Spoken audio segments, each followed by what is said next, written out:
En disant à un complotiste qu'il en est un, il va s'y accrocher. Parce que si c'est comme ça que nous voyons son groupe, alors il va se conformer à l'image qu'on lui colle pour se sentir appartenir encore plus à ce groupe. Générique.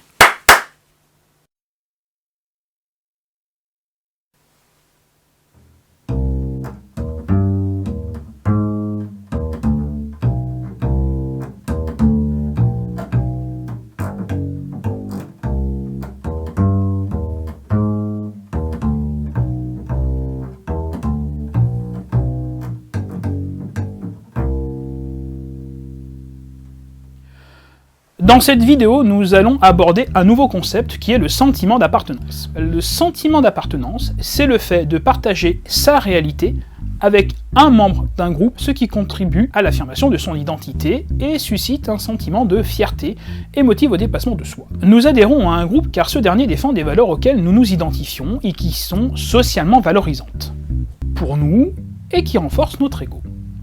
Mais pour définir un groupe, nous allons nous tourner vers la psychologie sociale. Et c'est Shaw en 1976 qui définit le groupe comme au moins deux personnes qui ont des relations interpersonnelles habituellement en face à face et que chaque membre du groupe prend conscience de l'autre, la poursuite d'un but commun, l'existence d'influences réciproques, d'interdépendance entre les différents membres du groupe, la mise en place d'une organisation, rôle, statut, valeurs et normes au sein du groupe. Ce qui veut dire qu'une dizaine de personnes faisant la queue au cinéma n'est pas un groupe. Nous avons pu observer la création d'un groupe social avec le phénomène des gilets jaunes.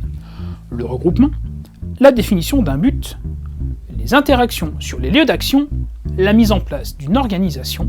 Mais pourquoi je vous parle de groupe ? Parce que dans les discussions, conflits, nous avons tendance à réduire une personne à des valeurs que son groupe défend. Mais en faisant ça, nous refermons le débat d'entrée de jeu et empêchons notre interlocuteur de comprendre ce que nous voulons démontrer. En disant à un complotiste qu'il en est un, il va s'y accrocher. Parce que si c'est comme ça que nous voyons son groupe, alors il va se conformer à l'image qu'on lui colle pour se sentir appartenir encore plus à ce groupe. Car s'il n'a pas d'arguments solides face au nôtre, pour peu qu'on ait réussi à en avancer des pas trop bancales, cela sera pour lui le seul moyen de défendre sa position.